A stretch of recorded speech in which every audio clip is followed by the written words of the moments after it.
श्री जगन्नाथ भाई मैंने सर्वप्रथम गुरुदेव गणपति जगदान प्रणाम करें हम राष्ट्र सेशन को आगू बढ़े राष्ट्र सेशन क्रम आज आम पढ़ा राहु जति लग्न जनरली आम जो सेशन टाको रेकर्ड करूछु जिते रेकर्ड कले भी यार फर्म पड़ो पण राहु और केतु को कहीं कंप्लीटली बुझी पारती ना जे कहीद मु राहु केतु किभଳି भाव एक्ट करेंगे कंप्लीटली जानी से एस्ट्रोलॉजी विषय साथ के जानना कई जानते के कौन करें एस्ट्रोलॉजी विषय केମିତି हबो फिर भी पुरातन आचार्य मैंने कौन कहते और निजर एक्सपीरियंस कौन कहते तापर मु कहे लग्न गोटे भाई शुभ साउंड घर साउंड क्लियर आସୁନି साउंड क्लियर आସୁନି। लग्न हूँ गोटे शुभ ग्रह घर ଏବେ ଆସିଲା ହୁଁ। ଲଗ୍ନ ହଉଛି ଗୋଟେ ଶୁଭ ଘର ଏବଂ ସେଇଠି ଯଦି କୌଣସି ରାହୁ ଭଳି ପ୍ଲାନେଟ ବସନ୍ତି ରାହୁ ଆମେ ଜାଣିଛେ ନୈସର୍ଗିକ ପାପ ଗ୍ରହ ରାହୁଙ୍କର ତତ୍ଵ ହଉଛି ସେ ଏୟାର ଏଲିମେଣ୍ଟ ତେଣୁ ଯେତିକ ଏୟାର ଏଲିମେଣ୍ଟ ର ଲଗ୍ନ ଅଛି ଯେମିତି କି ମିଥୁନ ରାଶି ହେଲା କନ୍ୟା ରାଶି ହେଲା ଠିକ ଅଛି ଅ,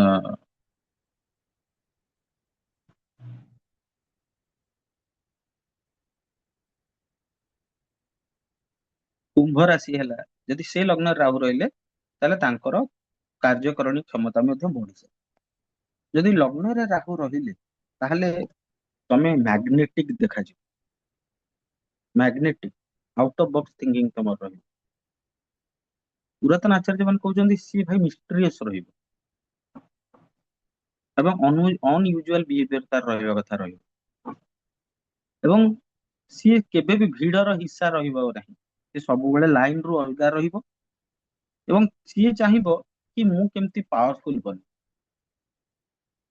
ମତେ କେମିତି ରେକଗ୍ନିସନ ମିଳୁ ଏବଂ ପ୍ରଥମ ଜୀବନର ପ୍ରଥମ ପଡାଉ ମାନେ 20 ବର୍ଷ ଭିତରେ କି ତା ଜୀବନର 17-18 ବର୍ଷ ଭିତରେ ପର୍ଯ୍ୟନ୍ତ ତାର ତାର ଆଇଡେଣ୍ଟିକାଲ କ୍ରାଇସିସ ରହିବ ସେ ଜାଣିପାରିବନି ଯେ କଣ କରିବ କଣ ନ କରିବ କିନ୍ତୁ ଯେତେବେଳେ ସେ ତାର ଆଇଡେଣ୍ଟି ପାଇବ ତାର ଆମ୍ବିସନ ଜମା ଛୋଟ ରହିବ ନାହିଁ ହାଇ ଆମ୍ବିସନ ବାଲା ରହିବ ଟେକ୍ନୋଲୋଜି ପ୍ରତି ସେ ଆଟାଚ ରହିବ ହିଁ ରହିବ ଏଇଟା ମୋର ପର୍ସନାଲ ଇଣ୍ଟରପ୍ରିଟେସନ ଆଚାର୍ଯ୍ୟ ମାନଙ୍କ ଇଣ୍ଟରପ୍ରିଟେସନ ସରିଲା ଏବେ ମୋର ପର୍ସନାଲ ଇଣ୍ଟରପ୍ରିଟେସନ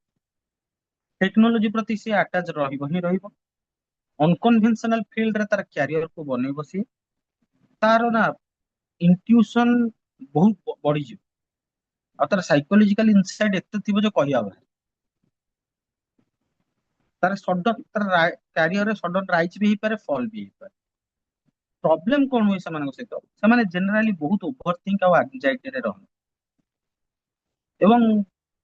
ସେମାନେ ଟିକେ ମାନେ କଣ ତାଙ୍କ ବିଷୟରେ ଦୁନିଆ ସେମାନେ ବହୁତ ମିସଅଣ୍ଡରଷ୍ଟୁଡ ହେଇଯାଆନ୍ତି ତାଙ୍କର ଗୋଟେ ଫଲ୍ସ ଇମେଜ କ୍ରିଏଟ ଯୋଉଟା ସିଏ ନୁହଁ ବାସ୍ତବରେ ସେ ତାଙ୍କର ସେମିତି ଇମେଜ ଗୋଟେ କ୍ରିଏଟ ହେଇଯାଏ ଏବଂ ସିଏ ଯେତେବେଳେ କୌଣସି ଜିନିଷକୁ ତୟ କରିନିଅନ୍ତି କି ମତେ ଏମିତି କରିବାର ଅଛି ସିଏ ସେଥିରେ ଏତେ ଅବସେସିଭ ରହିଯାନ୍ତି ଏବାଉଟ ତାଙ୍କ ଜୀବନର ସକ୍ସେସ ପାଇଁ ତାଙ୍କର ଆপিୟରାନ୍ସ ପାଇଁ କହିବା ବାହାରେ ବେଳେ ବେଳେ ତାଙ୍କୁ ହେଲ୍ଥ ଇସ୍ୟୁ ରହେ related to head stress mental ରିଲେଣ୍ଟନେସ ଠିକ ଅଛି ଆଉ ଏମାନେ ବହୁତ ହି ଭଲ ସେ ଜାଣନ୍ତି ଯେ ସାମ୍ନା ବାଲା କଣ ଚାହୁଁଛି ସାମ୍ନା ବାଲା କିଭଳି ଭାବରେ ତାଙ୍କୁ ମାନେ ସେ ସେନ୍ସ କରିନିଅନ୍ତି ଯେ ସାମ୍ନା ବାଲା କଣ କହୁଛି କେମିତି ତା ସହିତ ଡିଲ୍ କରିବାକୁ ହବ ମାନେ ବହୁତ ମାର୍କେଟିଂ ଫିଲ୍ଡରେ ମାନେ ବହୁତ ଭଲ କରିପାରିବେ କାରଣ ସେମାନେ ଆଗରୁ ସେନ୍ସ କରିନିଅନ୍ତି ଯେ କଣ ହବାକୁ ଯାଉଛି ଆଉ ତାଙ୍କର ସେଲ୍ଫ ଅବସେସନ ଟା ତାଙ୍କ ପାଇଁ କି କାଳ ଯଦି ସେଲ୍ଫ ଅବସେସନରେ ରହିବେ ସିଏ ସେଇଟା ତାଙ୍କ ପାଇଁ ପ୍ରୋବ୍ଲେମ ଠିକ ଅଛି ରାହୁ ଜେନେରାଲି ଯେତେବେଳେ ଲଗ୍ନରେ ଆସେ ଗୋଟେ ଜିନିଷ ପକ୍କା ଦେଖାଏ କି ପ୍ରିଭିୟସ ଲାଇଫ ର ଅନଫିନିଶ୍ଡ ଡିଜାୟାର ଗୁଡାକ ସେ କମ୍ପ୍ଲିଟ କରିନଥାଏ ସେଥିପାଇଁ ସେ ଆସିଛି ଆଉଥରେ ଭୋଗ କରିବା ଆଉ ସେ ଚାହାନ୍ତି ସେମାନେ କେମିତି ନିଜର ଗୋଟେ ନିଜସ୍ୱ ଆଇଡେଣ୍ଟି କିଛି ବନୁ ଠିକ ଅଛି ଯେତେବେଳେ ରାହୁ ଏମିତି ଲଗ୍ନରେ ରହନ୍ତି ସେତେବେଳେ କଣ କରିବା ଉଚିତ ସେମାନଙ୍କୁ ନା ସେମାନଙ୍କୁ କେତୁର ଆଟ୍ରିବ୍ୟୁଟ୍ସ ଗୁଡାକ ନିଜ ଆଚାର ଆଚରଣରେ ରଖିବା ଦରକାର ସେଲ୍ଫ ଅବସେସନ ନ ରହିକି ନିଜ ପାଇଁ କାମ କରିବା ଏକା କେବଳ ନିଜେ ଖାଇବି ନିଜେ ବଞ୍ଚିବି ସେ ବିଷୟରେ ନ ଭାବିକି ସମସ୍ତଙ୍କ ପାଇଁ ଭାବିବା ଏବଂ ଗଡେଶ ଦୁର୍ଗା ବା ମା କାଳୀ ଏବଂ ଲର୍ଡ ଭୈରବଙ୍କୁ ଉପାସନା କରିବ। ତ ଆଜିର ସେସନ ଆମେ ଗୋଟେ ଛୋଟ ଇନସାଇଟ୍ ନେଲେ ପୁରାତନ ଆଚାର୍ଯ୍ୟ ମାନଙ୍କର ମତ ସହିତ ମୋର ଯୋଉ ଇଏ ରହିଛି, ଲଗ୍ନରେ ଯଦି ରାହୁ ରହିଲେ ତାହେଲେ କିଭଳି ଭାବରେ ରେଜଲ୍ଟ। ତେବେ ଆଜିର ସେସନ ପାଇଁ ଏତିକି। ସମସ୍ତଙ୍କୁ ଜୟ ଶ୍ରୀ ଜଗନ୍ନାଥ।